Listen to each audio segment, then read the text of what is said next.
আজকে যদি আমি এডুকেশন সিস্টেমকে ঠিক করি, আজ থেকে 30 বছর পরে যেই সমাজ আমরা পাবো, যে জাতি পাবো, সেটা অবশ্যই একটা সুস্থ জাতি হবে। যথাযথ শিক্ষা না পেয়ে বিদআতে ছেয়ে গেছে দেশ, একটি মাত্র বাক্য, কিন্তু তা ঘিরে শুরু হয়েছে ব্যাপক আলোচনা।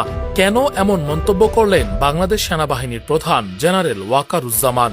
কি সেই শিক্ষার অভাব যার কারণে তিনি দেশের বিভিন্ন স্থানে বিদআতের বিস্তারের কথা বললেন? আর সেই বাস্তবতা বদলাতেই কি নতুন এক শিক্ষা উদ্যোগের সূচনা? সোমবার সকালে রাজধানীর জলশিরা আবাসন প্রকল্পে আনুষ্ঠানিকভাবে উদ্বোধন করা হয় আর্মি ইন্টারন্যাশনাল ইসলামিক ইনস্টিটিউট।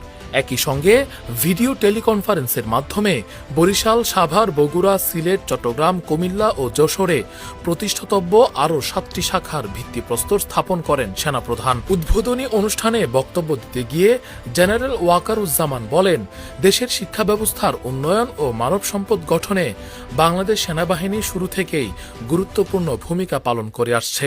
বর্তমান সময়ের পরিবর্তিত চাহিদার আলোকে আধুনিক শিক্ষা ব্যবস্থার সঙ্গে নৈতিক মূল্যবোধের সমন্বয়ে জ্ঞান, নেতৃত্ব গুণ ও মানবিক মূল্যবোধ সম্পন্ন আদর্শ নাগরিক গড়ে তোলার লক্ষ্যেই এই ইনস্টিটিউট প্রতিষ্ঠা করা হয়।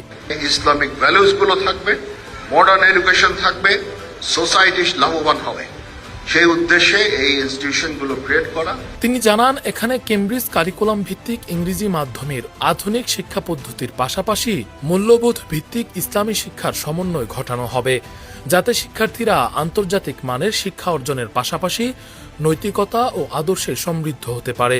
সেনাপ্রধান আশা প্রকাশ করেন, এই প্রতিষ্ঠান ভবিষ্যৎ প্রজন্মকে আন্তর্জাতিক মানসম্পন্ন শিক্ষা ও সুশিক্ষায় গড়ে তুলতে গুরুত্বপূর্ণ ভূমিকা রাখবে।